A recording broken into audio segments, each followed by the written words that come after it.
So I'm here with Richard Hartley, CEO of Get Sponty in Cape Town. Thank you for taking the time to speak with us, Africa. If you can first tell us about Get Sponty and what you guys are doing. Okay, well, Get Sponty is essentially a mobile app, which in the mobile space is, our phones are littered with them. It's trying to, fit into the little niche of how you get together with your friends. I think there are a ton of mobile apps that are out there where you're just throwing out information, hoping for the best, and you're, letting yourself be followed or follow or whatever the case is. But very few of them will actually have an end point where you actually spend time face to face with people, whether it's going for a run, whether it's having a game of action cricket, whether it's just going out for a beer. So we're trying to say, how do we get people connecting again in the real world? And that's really the basis of what we're trying to do. And there are a bunch of little nuances to say, how do we support that? Because it's a very social app in that it's real world social, which is where people are, I think in many ways very socially lazy. So how well have we organized our contact book, for example? Most of the people we've encountered, there's 20% of the contact book where you don't know. You're definitely not going to pick up the phone and actually phone them. So how do we bubble out the useful pieces of that? How do we combine that with your what do you want to do? When do you want to do things? How do we get people engaging where it's natural, it's easy, it's flowing, without adding a burden? And I think we've already seen the proliferation of WhatsApp groups where we've had this as a tool. I think the adoption's been absolutely huge, where people want to connect, they want to engage, they want it more localized, they want it more specific. Things like Twitter out there are just absolutely, you throw out a piece of message and it just goes everywhere. And there's so much information that you hide the good stuff. You've got Facebook, which has become a bit of that. But how do you connect and focus in on the people you love, people you like, people you want to spend time with? And that's really what we're trying to get to. So yeah, you mentioned Facebook. How do you compete with Facebook and other social apps, and what's unique about Get Sponty? Well, I think we're not trying to compete with Facebook is the first piece. I think there are a ton of social apps out there, and I think Facebook's got a very important place in the world arena of mobile or web apps, mobile apps, whatever you want to have you see Facebook. We're not trying to say this is the your end point is come online and share your life with your friends. We're saying find your friends and spend your time with them. So whereas on something like Facebook, you'd go out for a party, you'd take some photos, you'd put them up, you'd share them with your friends overseas. You try to create a bit of a community and sharing and engagement and human connections through that channel. We're trying to say, well, that's great, so you're doing all those things, but we don't want to be the app where you're sharing photos. So we're not an Instagram or or along those lines. We're not. Our end point isn't to say I'm throwing out a message to all my friends and hoping they're seeing. We're saying, how do we actually spend physical face-to-face time as the end point? We're not trying to create a journey where you try and spend all your time online or on your phone. The whole point is to say, how do we get off our phone and connect in the real world? And how has it been to date in South Africa with Get Sponty? Well, it's been an interesting journey. So we started in one direction, which is where and hence the name Get Sponty, which is around how do we get people spontaneous again? How do we get people flowing? How do we get people spending time and connecting? So, classic examples. When we all grew up as kids, if the phone rang, everyone ran to answer the phone. Nowadays, you sit there and you watch your phone ring and think, I'll deal with this later. So we've got a slightly different way of approaching technology and communicating nowadays. And I think where we started saying, how do we get people spontaneous again? How do we get people spending time together?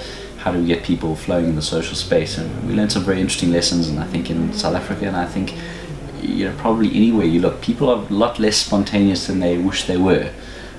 So what we're needing to do is balance play a balancing act between saying, well, how do we get people organizing their social life and engaging, and then facilitating and supporting spontaneity, making it easy. And we've had to shift a little bit from saying, yep, being spontaneous is the dream, but the reality is, there's a 10-kilometer driving distance that affects your ability to just jump out and grab a beer with your next neighbor if he's far away or whatever the case is. So we've got a number of those kind of hurdles, whereas I think, in different countries, for example, in London, you've got to take the tube or the underground somewhere, or if you're sitting in China, everyone's probably much closer together if you're in New York, you've got these massive big, well, not New York, that'll all be on top of each other.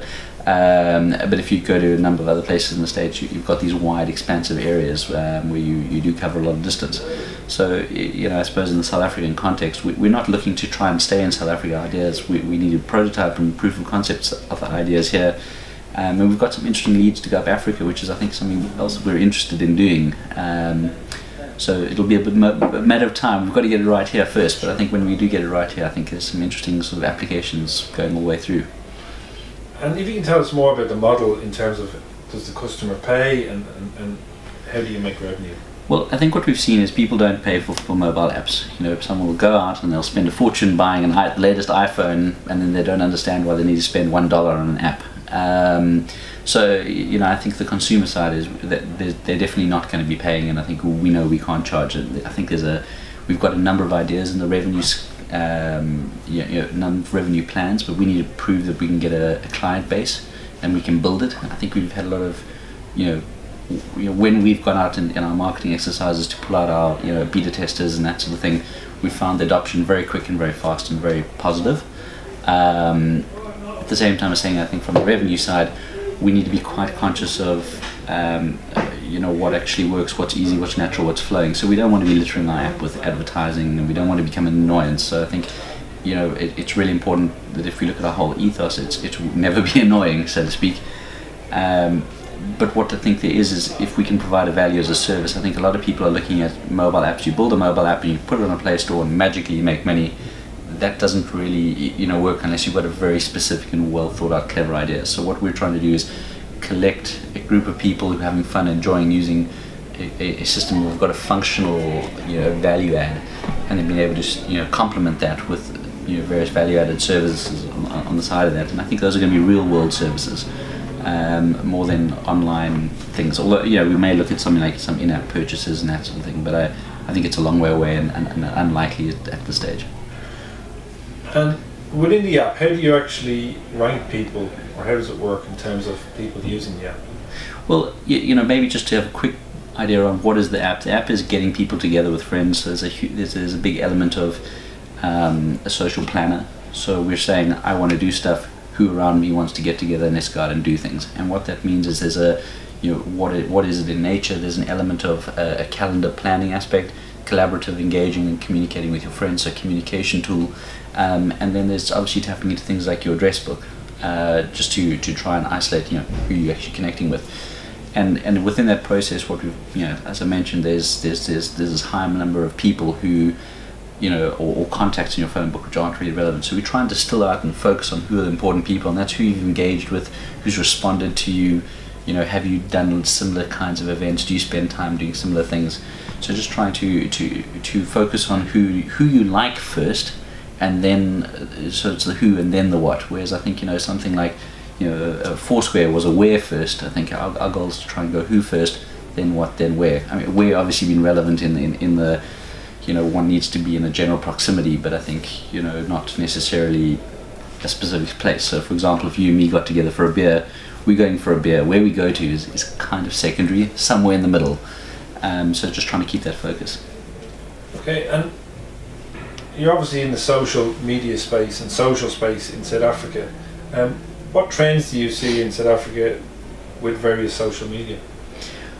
Well, I suppose to take a trend across a whole demographic is I think possibly hopeful. We're seeing some of the older people getting onto Facebooks, and only now we're seeing younger people saying, well, we've had enough of being on Facebook, and we it's what's the point. You see things like Snapchat where I think guys are it's very short-lived, very momentary.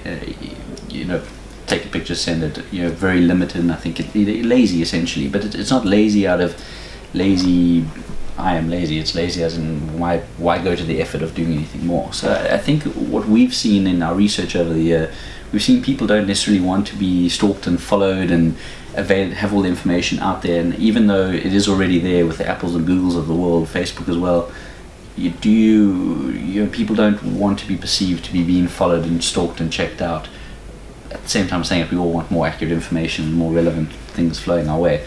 So I think there's a consciousness of privacy which is relevant. I think if we look at the world in the context of introverts and extroverts. I think extroverts are much more happy to share who they are, but I think there's a huge amount of introverts who are naturally just a little bit less vocal, less out there, and they tend to be, you know, conscious of controlling the information coming in and out. So they still want to be involved, they still want to be included in things, they still want to be invited to things, but they don't necessarily want to have their space invaded. So I think there's a respect for space, and I think, you know, we're going into a place where, you know, if we look at some of the other social media apps out there, there must be a reason why I'm going to use something. You know?